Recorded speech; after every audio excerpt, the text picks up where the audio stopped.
ये बहुत दुख की बात है कि आप लोग इनके बारे में नहीं जानते, बहुत दुख की बात है। क्यों? क्योंकि ये एक ऐसी लेडी है इस इंडिया की, अपने देश में एक ऐसी लेडी है जिसने बिना टांग के होते हुए भी एवरेस्ट पे पहुंची।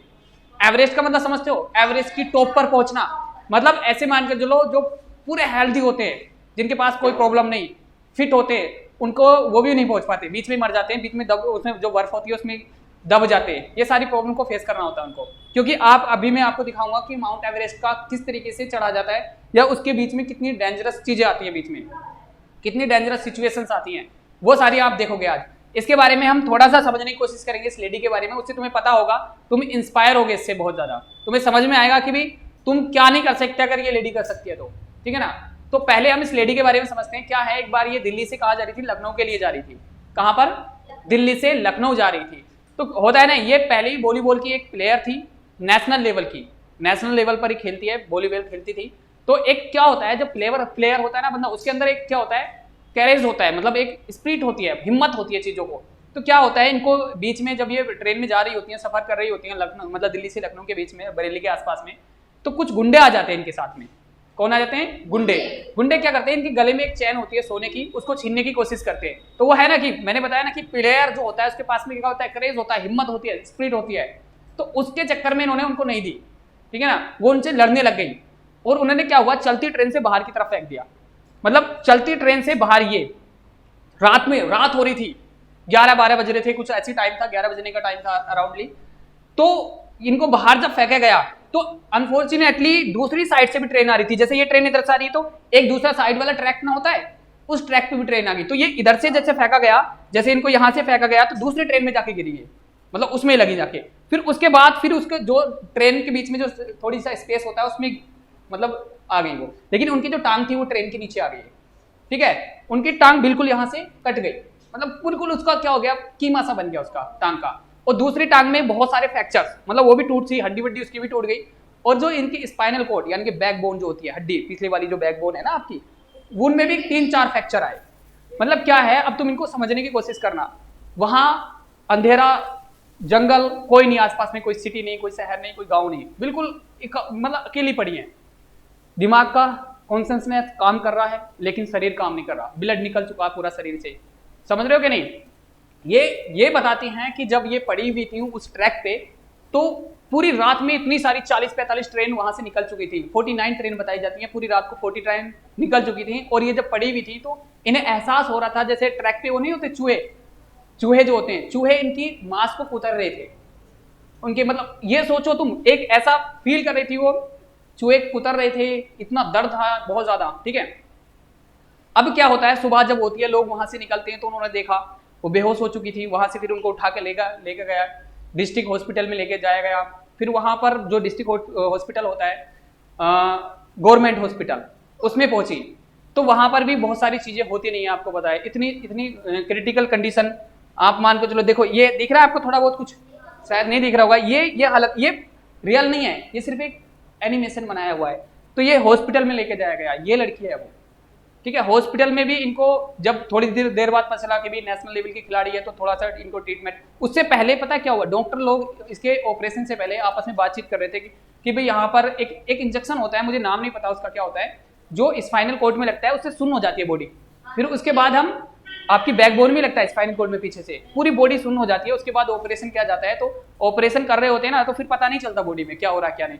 लेकिन डॉक्टर कह रहे हैं कि हमारे पास इंजेक्शन ही नहीं है, डॉक्टर बोल रहे हैं कि इंजेक्शन नहीं, कैसे करें। तो इसने ये बात सुनी और इसने कैसे भी हिम्मत करके ये बोला कि सर मैं पूरी रात जब एक ट्रैक पे पड़ी रह सकती हूँ बिना किसी मतलब इस तरह के इंजेक्शन के, या किसी क्या बोलते हैं जो आपका पेन किलर इंजेक्शन होते हैं, उनके बिना रह सकती हूँ मैं, तो आप मेरा ऑपरेशन करो, अगर नहीं है इंजेक्शन कोई बात नहीं, करो। तो डॉक्टर ने इनकी हिम्मत देख करके खुद अपना ब्लड, ठीक है, ब्लड की व्यवस्था भी नहीं थी, 2 डॉक्टर्स ने अपना ब्लड दिया और इसका ऑपरेशन किया, सिर्फ हिम्मत देख के। बाद में पता चला डॉक्टर्स को या लोगों को कि भाई वहां पर कौन थी, अरुणिमा सिन्हा थी, इनका नाम अरुणिमा सिन्हा है, कि भाई नेशनल प्लेयर हैं। तब उनको शिफ्ट किया गया दिल्ली में, एम्स में लाया गया, फिर तो ट्रीटमेंट थोड़ा बेहतर मिलने लगा क्योंकि एक नेशनल प्लेयर थी वो। उसके बाद में क्या है, सब लोगों ने इनके बारे में बहुत अलग अलग तरह की बातें की। जैसे इनके बारे में बातें की कि भी शायद सुसाइड करने चली गई, बहुत सारी अलग अलग तरह की, तुम्हें पता ही है जब कोई किसी के साथ प्रॉब्लम्स आती है तो हर आदमी के जो मशवरे होते हैं, जो राय होती है वो अलग होती है, समझ रहे हो कि नहीं। तो इन्होंने इन चीज़ों को फेस किया और ये बहुत प्रॉब्लम भी फील कर रही थी। इन्हें लग रहा था कि भाई अब मैं किसी काम की रही नहीं, भाई वॉलीबॉल तो क्या, वो तो चलने लायक नहीं रही थी। एक लेग गया जा चुकी थी, कट चुकी थी, दूसरे में फ्रैक्चर था, स्पाइनल कॉर्ड में 3-4 फ्रैक्चर इसमें भी थे, मतलब आपकी रीढ़ की हड्डी में, जिसे आप बैकबोन बोलते हैं, तो उसमें भी थे।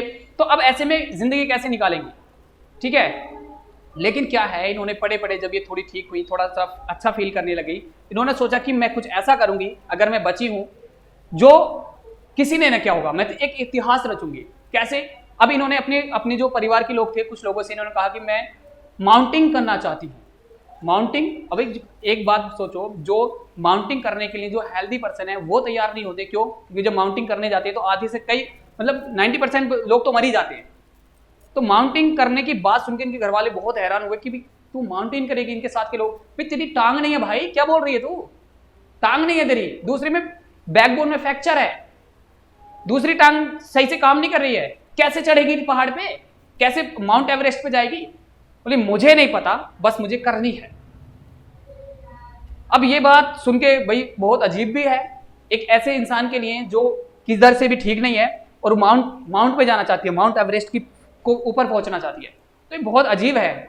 लेकिन इन्होंने मन बना लिया, फिर इनके घर वालों को कन्विंस किया, इन्होंने खुद मतलब कर लिया, और घर वाले हो ही जाते हैं क्योंकि उन्हें भरोसा होता है अपने बच्चों पर। लेकिन क्या होता है, अब एक बछेंद्री पाल का नाम सुना है आपने?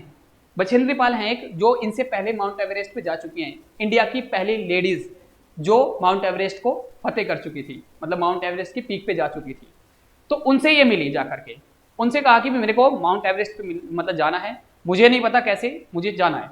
तो उन्होंने बताया कि बेटा आप फिक्र ना करो, आपने इस हालत में इतनी बड़ी बात सोच ली, इसका मतलब आप माउंट एवरेस्ट पर पहुंच चुकी हैं, बस लोगों को दिखाना बाकी है। वो पहली लेडी थी, इसने बताया अनुपमा सिन्हा ने, कि वो पहली लेडी थी जिसने मेरे पर भरोसा किया और मेरे को मोटिवेट किया। यानी अभी तक मेरे घर वालों से अलावा सबने मेरे को यही बोला कि तेरे से नहीं होगा। तो ये उन्होंने ये भी कहा, जो बछेंद्री पाल थी, कि बेटा तुमने यहां से तो जीत चुके हो, आप यहां से इतने स्ट्रोंग हो कि आप जीत चुके हो और तुम जीतोगे, बस लोगों को दिखाना बाकी है और तुम एक दिन दिखाओगे, ठीक है। फिर उसके बाद क्या होता है, इन्होंने ट्रेनिंग वगैरह की। अब ये जो हादसा हुआ था ना इनके साथ, वो 2011 में हुआ था, शायद अप्रैल में 2011 में हुआ था, ठीक है। अभी इनका जब ये ट्रेनिंग के लिए गई, क्योंकि कुछ क्या होता है, पहले उसको ट्रेन किया जाता है ऊपर चलने के लिए, ऊपर जाने के लिए कुछ चीजें सिखाई जाती है, भाई कहाँ पर कैसे डील करनी है सिचुएशंस को।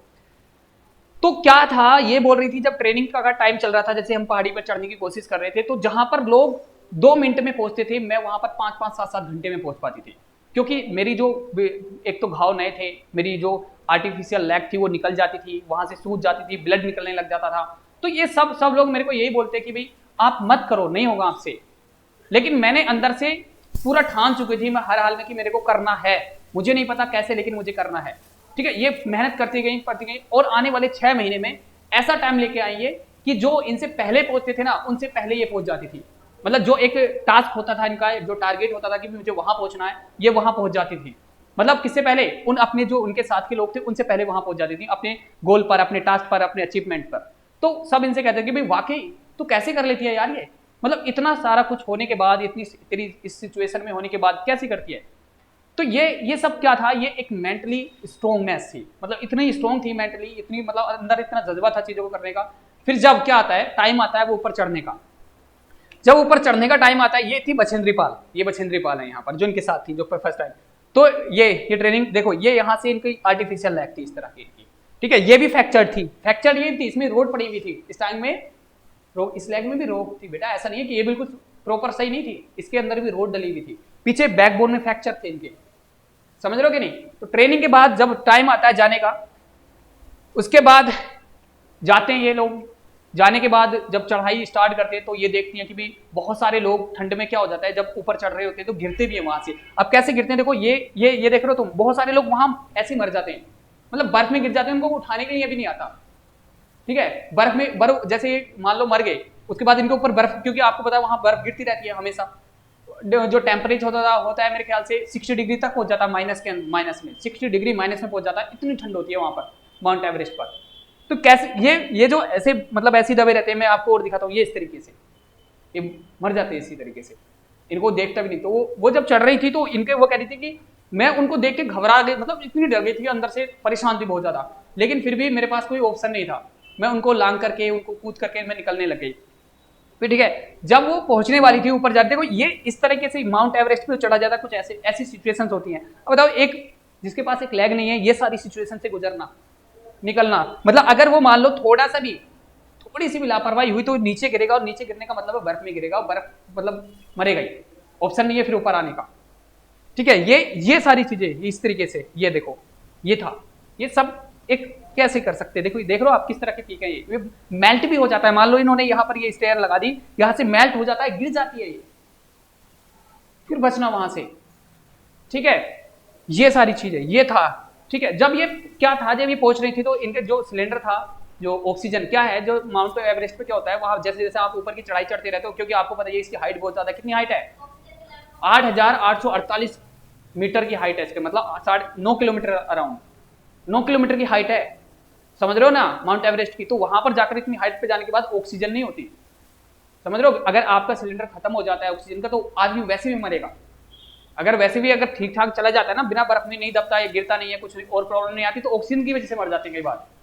तो इनके जो ऑक्सीजन का सिलेंडर था वो कम होने लग गया था। तो इनके साथ एक शेरपा थे, उन्होंने कहा कि भाई एक काम कर तू अरुणा, अगर तू जिंदा रही तो दोबारा भी आ जाएगी, अब तू यहाँ से लौट जा, तेरा सिलेंडर खत्म हो रहा है, तो ऊपर से वापस आने में प्रॉब्लम हो जाएगी, हो नहीं पाएगा।